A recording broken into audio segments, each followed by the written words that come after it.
The Girl in the Box. 7 years of captivity. No one knew about Into the Trap. If you think this story is shocking now, wait until you hear how it ends.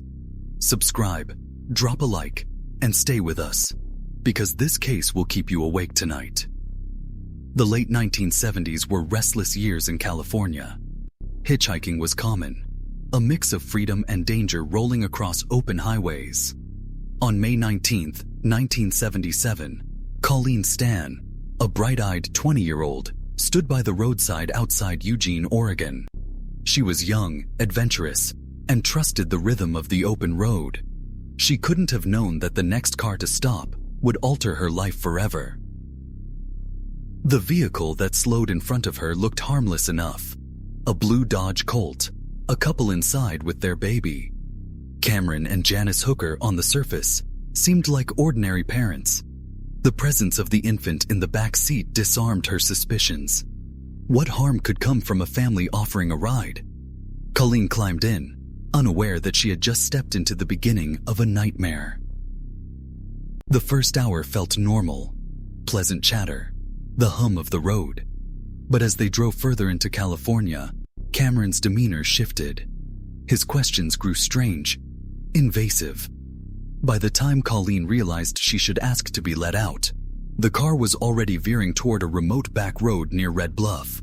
The warm evening air outside seemed unreachable, cut off by the chill that spread through the car. Without warning, Cameron pulled over. He retrieved a handmade wooden box from the trunk, something Colleen couldn't fully grasp until it was forced over her head. Heavy, lined with padding, it shut out the air, the light, the world. She couldn't see. She couldn't breathe properly. Panic overtook her. But her screams were swallowed by the silence of the forest around them. For Colleen, time dissolved. Minutes became hours as the hookers drove deeper into isolation. When the box was finally removed, she found herself inside their modest home, a place that would become her prison. What she didn't know yet was that Cameron Hooker had built something unimaginable, a coffin-like wooden box that would slide under his bed. A space just tall enough for her body, a dark cell that muffled her existence from the outside world. Neighbors came and went, never suspecting anything. A young woman was vanishing into silence right under their noses, hidden in plain sight. Cameron introduced rules, rituals of control. She was not allowed to speak without permission, forced to call him master, and told a shadowy organization was watching her every move, an invented cult designed to keep her obedient. Colleen's days blurred into nights. She endured unimaginable fear, believing every lie Cameron fed her. To her, escape meant death, not just her own, but harm to her family too. The psychological prison was as strong as the wooden box that confined her. The hookers lived a double life. Neighbors saw them as quiet, unremarkable people, while inside their home, Colleen's screams went unheard. Yet even in the darkest captivity, slivers of hope surfaced. Colleen clung to the belief that one day, somehow, someone would notice. A glance through a window, a whisper overheard. Something that might break the silence that had swallowed her whole. But the first break didn't come from outside.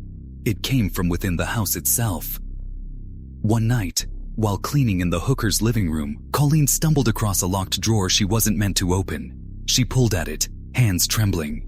And when the drawer slid free, inside she found photographs, chains, and something far worse. What Colleen saw in that drawer would reveal just how deep Cameron Hooker's darkness went. And it would make her realize she was not his first victim. Life beneath the bed. The photographs in the drawer were enough to turn Colleen's blood to ice. Images of other women, bound and terrified, stared back at her. Shackles, ropes, torture devices. Proof that Cameron Hooker's sadism had been at work long before she climbed into his car that May afternoon. She slammed the drawer shut, but the images burned into her memory. She was not the first. And if she didn't obey, she might not be the last.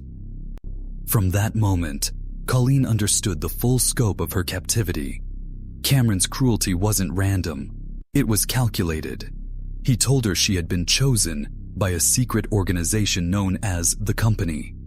They were everywhere, he warned, watching her family. If she disobeyed, if she tried to run, they would kill her parents and siblings without hesitation. It was a lie, but it wrapped her in invisible chains. Fear was no longer just about him, it was about everyone she loved. For years, Colleen's world shrank to the size of that wooden box. Cameron would force her inside for 23 hours a day, a space no taller than her body, stifling hot in the summer, freezing in the winter. The air was stale, the darkness unbroken. Sometimes, she lost track of whether it was night or day. She prayed, she wept, and she held on to memories of freedom, trying not to let them fade. Neighbors came and went, never hearing her beneath the hooker's bed. Janice Hooker, Cameron's wife, was a silent accomplice, bound by her own twisted loyalty and fear. To outsiders, they looked like an ordinary couple. Inside, their home was a fortress of secrets, and Colleen was its ghost. But even ghosts sometimes surface. On rare occasions, Cameron let Colleen out of the box. She cooked, cleaned, and even looked after the hooker's children. She was allowed outside in the yard, but always under Cameron's watchful eye. The cruelest twist came when Cameron began to test her obedience by granting her limited freedoms. He let her visit her family for a single day, after years in captivity. That day was surreal. Colleen S. sat in her parents' living room, the world around her unchanged while she had been buried alive in silence.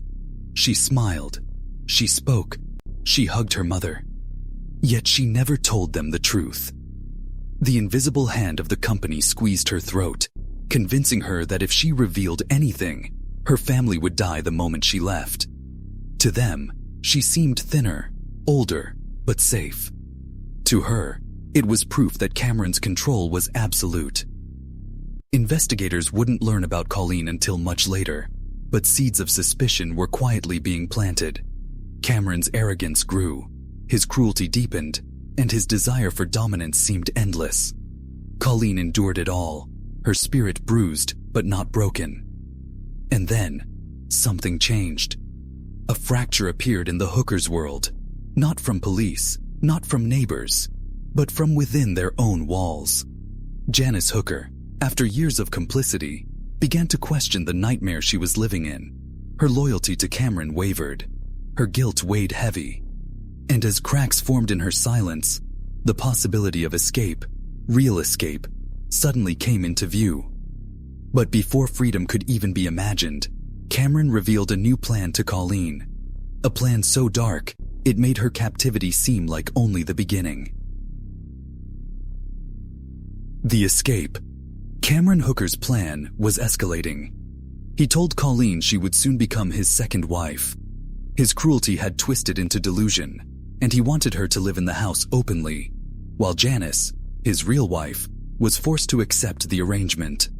For Colleen, the horror of being permanently bound to her captor was almost worse than the box itself. But Janice had reached her breaking point. Years of silence and complicity pressed heavy on her conscience. She watched Colleen suffer, watched Cameron's violence intensify, and began to fear that his darkness might one day turn on their own children. The lies about the company, the secret organization that supposedly watched Colleen, were unraveling in her mind. She knew the truth. It was all Cameron. In August 1984, after 7 years of captivity, Janice finally confessed to Colleen. She told her that the company was a complete fabrication, a tool Cameron had used to control her. The revelation hit Colleen like a tidal wave. For years, she had lived in terror of unseen eyes, convinced every move she made could doom her family. Suddenly, the invisible chain snapped. The power Cameron held over her was broken. Colleen wasted no time. She left the Hooker home that very day, boarding a bus back to her family. For the first time in 7 years, she breathed freedom without fear that every shadow hid a watcher. When she walked through her parents' door, The girl who had vanished at 20 returned a woman transformed by survival.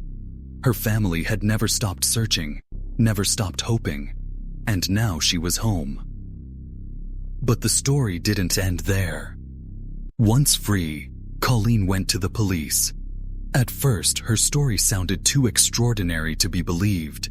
A young woman locked in a box under a bed, manipulated into silence by a phantom organization, held captive by a man who looked like any ordinary neighbor. Yet as Janice corroborated the details, investigators realized the truth was even more horrifying than they imagined. In 1985, Cameron Hooker was arrested and charged with kidnapping and sexual assault. The trial shocked the world. Jurors listened to the unimaginable details of Colleen's captivity, the coffin-like box, the years of silence, the twisted lies. The photographs and chains Colleen had once found became haunting evidence of Cameron's sadism. Janice testified against her husband, striking a deal for immunity in exchange for her cooperation. She described in chilling detail how Cameron had controlled not only Colleen, but herself, weaving lies and threats into a prison without walls. The jury found Cameron Hooker guilty. He was sentenced to 104 years in prison, a lifetime behind bars for the years he had stolen. For Colleen, justice was delivered. Scars remained. She had survived the unimaginable, yet she carried the weight of those years under the bed with her forever. The story of the girl in the box spread across the globe, a symbol of both human cruelty and human endurance. Colleen Stan chose not to let her past define her. She built a life, spoke publicly about her ordeal, and became a voice of resilience. Her story forced the world to confront questions about control, captivity, and survival, and to never underestimate the power of hope. Still, one haunting truth lingers. For 7 years, Colleen lived in silence, hidden in plain sight. Neighbors never heard. Family never knew. The world moved on, unaware of the young woman locked away in darkness. And it makes you wonder, how many other doors, how many other houses, conceal horrors we never see? If this story left you speechless, the next one will shake you even harder. Hit subscribe, because you're not ready for what's coming next.